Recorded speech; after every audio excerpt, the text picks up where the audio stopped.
First Logic. What is First Logic? First Logic is a tool by another company. It's a third party tool. Basically, this tool doesn't belong to Siebel. It doesn't belong to, let's say you're gonna work for Dell. It doesn't belong to Dell. It's a third party tool. It's neither Dell's, it's neither Siebel. It's a third party tool. What does it use for? It is used for data deduplication. You know how, remember we were talking about, let's say there are two databases. Both have company data. In one database there is company IBM Inc. In the second database there is company IBM Inc. How will you match that these are same? If it is entered and let's say there is a second row in the second database, there is another record, International Business Machines Inc. We need to have complex set of rules to be able to match these. From our general knowledge, human beings know, general knowledge, we know that these are same, but when the machines are doing it for millions of records, we need to set up the rules in that. First Logic is a company which specializes in data deduplication. They have actually a very complex set of rules. So you just go to them and give them your data file. They tell you within the data, one single database also there could be duplicates, right? They will identify the duplicates and tell you 1 is same as 5, 5 is same as 10, 2 is same as 9, and 10 and 20 and 30 and 14 and 15 and 1 millionth and 1 millionth first. They tell you all this. They give you a flat file. They give you a flat file of all the rows as well as their corresponding duplicates. It costs money to get that. Okay, so First Logic is a company which basically sells data deduplication software. This is one way. You give them all the data, they give you back this thing, and then you can utilize it the way you want. You business as a business analyst will tell developer what to do with this data, deduplicated data, and Mr. Developer will then do it. You will give him the set of rules, what to do with it. Other than this, it can be used in a real-time manner also. When the user is entering a new account, remember we talked about it, we should not allow him to enter duplicates, especially with the same name and everything. But if he doesn't, if he, let's say there is a data in the system IBM Inc. and he enters International BM Inc., there is no way for you to match with a simple rule. So you need a system like First Logic. So the way it works is Siebel, when data is entered in Siebel, it goes and checks with First Logic. Remember we talked about request and response. It goes and checks with First Logic, send a response back. This is a duplicate of an existing record. That's how this interface works. Okay, you have heard about it. You now know how First Logic can be used for real-time deduplication of data as well as for batch deduplication of data. Okay. So one of the important things you have to understand is, idea is not to understand these things. I want you to know these words. This basically tells you that if someone is using these words in your project, you should know that you are supposed to know these words. That's one reason I'm telling you. At least if you have heard the meaning, the word, you have seen it multiple times, you know that you have done it. And you are supposed to know. That's one thing. Second thing is, if you can remember the little bit of the meaning also, that's great. But in the project, you will basically give me a call and say, hey, you know what, I heard this word smart script. I remember I heard it in general keywords class. Now my question is, what is it again? I will tell you all over again, don't worry. Idea is not that I won't tell you again. Idea is just that create a little bit of absorption level by this little bit of talk.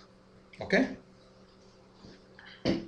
Haley Rules Engine. Haley Rules Engine is basically Siebel 8 thing.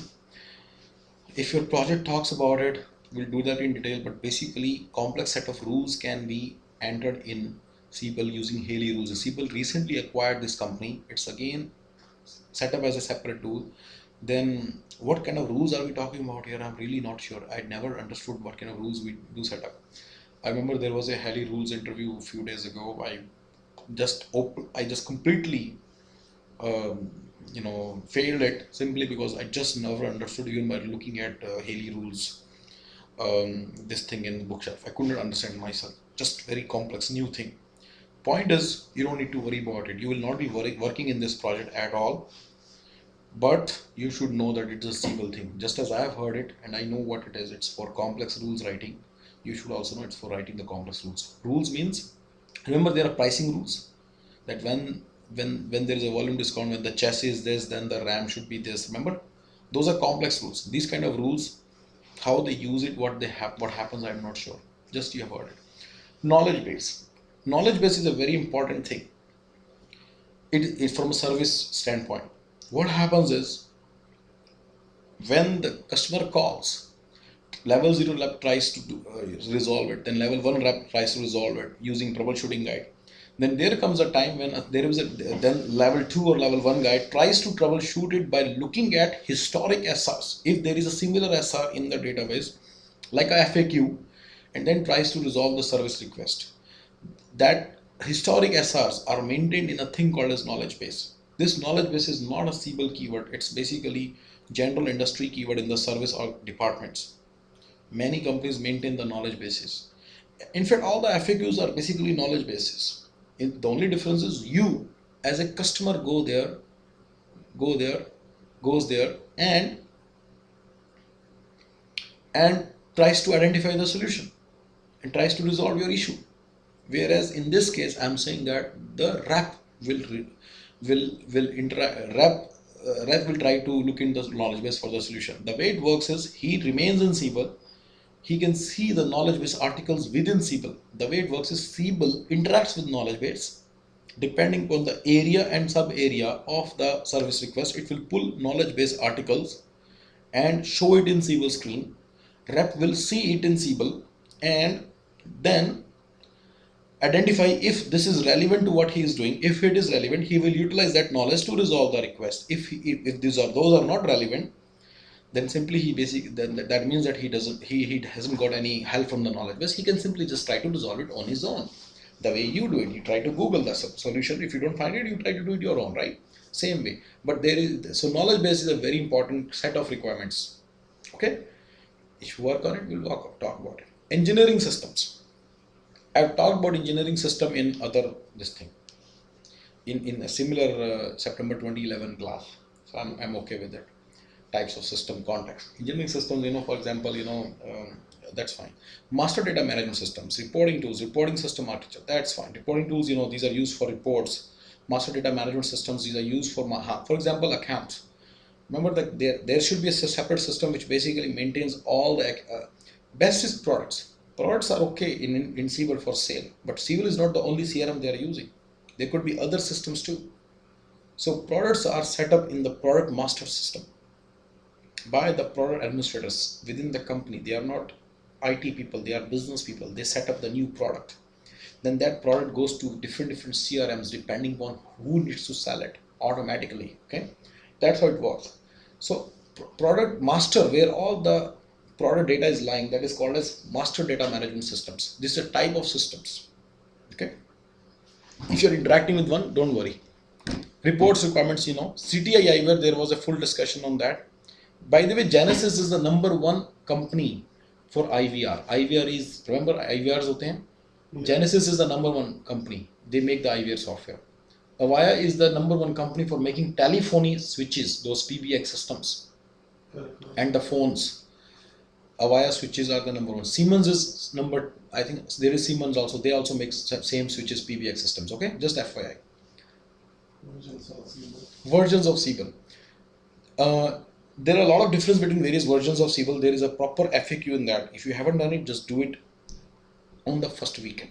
Don't worry, you can do it now or later within the first 1 week. So it's gone. But you know which version you're going to be working on. Remember that Siebel 7.5 onwards web client came, and Siebel 8.0 onwards some functionalities came. All those things are in that version of Siebel. You don't need to worry about different versions. Actually, when people used to go to the project in 2004, it was very relevant because back then Siebel 6, they used to have Siebel 6 experience as well as 7.5. So they needed to know the difference. Now you don't need to know the difference between 6 and 7. 7.8 and 8.0 and 8.1 are not very different to begin with. So it's okay. You're okay. But you can see this. What are release notes? Release notes kya hote hain? Release notes are when Siebel introduces a new version of Siebel. For every guide, for example, even for field service, it tells what are the new things available in those. Those are release notes. It's not only in Siebel, it's in every software. When Microsoft introduces new Microsoft Office, it also releases release notes with it. What is in this release? Okay. but these are at the system version level. If within the company there are new enhancements and requests and all that stuff, and you are basically incorporating those enhancements within Siebel, that is not new release. I'm talking about here. That they will call it as a new release, but we are not talking about that. We are talking about when Siebel introduces a new version. Okay? ये देखो यहाँ पे रहेगा what's new in this guide, what's new in this release. These are release notes. Yeah, right.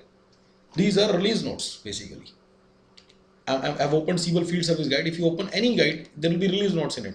It says that this chapter has been दिख रहा है क्या क्या किया है. ये गाइड के अंदर भी कुछ चेंजेस किए. ऑडिट ट्रेल हो, describes changes in audit trail functionality. अगर आप यहाँ जाओगे तो आपको यहाँ पे दिख जाएगा कि क्या क्या नई चीजें आई हैं Siebel में. Making sense? These are release notes. You should go over this. Sometimes technical people know. 8.0 में ऐसे था, 8.1 में ऐसे है, 8.1.1 में ऐसे है. तो तुम्हारे पास लेटेस्ट गाइड्स होनी चाहिए ताकि आपको पता चल जाए इसमें नया क्या है. ओके नहीं, latest guides for that project तो वो मैं आपको दे दूंगा जो आपको जरूरत होगी. अभी don't worry about this, you have the latest guide, good enough for you. जरूरत नहीं पड़ती इनकी, बहुत इनफ है. बट अगर सिचुएशन आ जाती है ना, आपको बड़ी मुश्किल आती है, तो बेसिकली Siebel की जो गाइड्स हैं फिर मेरे पास I will give you those guides. इतना नहीं फर्क पड़ता. आपके पास 8.0 आपका 8.0 8.1 है आपके बैकस्ट्रीम में है. एक और चीज़ है, वहाँ पे भी तो जाओगे, they will also give you book shelf. Book shelf is not something they won't give. I just want you to have it on the first day. On the 5th day they will themselves give. Okay, don't worry. On the 20th day they will themselves give. They will say this is how where the bookshelf is. This is vanilla Siebel. Install it so that you can see how the functionality works in vanilla. But you won't have it on the first day. I want you to utilize their first, second, third, fourth, fifth day as well, right? So that's why I'm giving you vanilla Siebel. That's why I'm giving you bookshelf. Otherwise, you don't need it from me. They will give it to you. Okay. E roadmap. Have you heard of RUP methodology? I have created a video a few days ago. This is RUP methodology, right? Something like that. Unified process, whichever. Yeah. All this, right? We discuss this thing. These are all general purpose methodologies. Siebel has its own proprietary methodology called as E roadmap. E roadmap is a methodology for development, just exactly equal to RUP. In the sense, it is similar to that. Difference is it has its own phases: discover, define, prototype, this, that, configuration, validation, and release, something like that. Okay, I would say, if you ask me, same wine, different bottle. Okay, remember this part. This is same wine, different bottle. Okay, but if your project, in all the 10 out of 10 projects, 9 projects utilize RUP, only 1 project utilized E roadmap. You don't need to know even the keywords. Discover, define, these are various phases. What do these mean? If your project is utilizing discover, define, these keywords, I will tell you what is discover phase. Discover phase is basically feasibility analysis and before requirement, basically identifying the scope. Define phase is gathering requirements and things like that. Prototype is developing. Okay, and then validation is basically testing. They call it validation. That's the difference, is that it's basically testing. Then there. Okay, I'm not going over Visio, Excel, Word, PPT project. I know you can do it.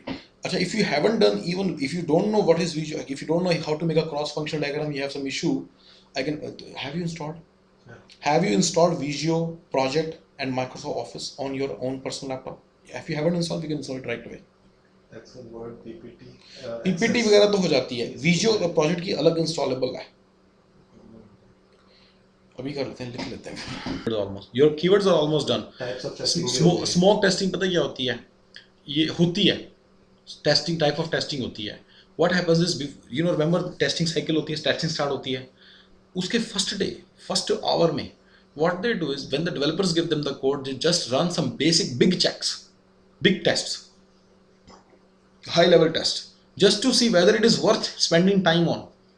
Example यह है कि developer कहता है मैंने गाड़ी बना दी, technical क्या कहता है मैंने गाड़ी बना दी, आप चेक करो, आप सारा कुछ चेक करो, 20 की स्पीड पे चलाओ, 100 की स्पीड पे चलाओ, सब कुछ कहता है. अब before you get into this full fledged testing, you do 3 checks. गाड़ी स्टार्ट होनी चाहिए पहले. तो एक गाड़ी नहीं स्टार्ट हो रही, बाकी चेक बाद में करेंगे. ट्रंक कैसे काम कर रही है, बोनेट काम कर रहा है, पहले गाड़ी नहीं स्टार्ट हो रही. When the car can not be started, there is no there is no use of testing other things. You have test cases to test the seats, volume of the things, all that stuff. But if the car cannot be started, there is no point in going forward. Many of the test cases will not even be work. So these are some big tests. All this is testing concept. You should know, you have heard it, smoke test. Functional testing, you know. Functional testing is the testing the functionality. Testers do it in the testing phase. Testing is all about functional testing. Load testing is, you know, they basically yeah, they utilize virtual users and they sell virtual transactions, and they, system testing, system integration testing, interface testing is basically they check the interfaces. Unit testing is done by Mr. Developer. Production shakeout, what happens is after all the thing is done, testing is done, they say it's pass, then what happens is they will do training, UAT training and everything, then they will say okay, let's roll it out. Then remember, in our example, on certain day on December 15th, they start the rollout process. Okay, what happens is right after the rollout, production shakeout.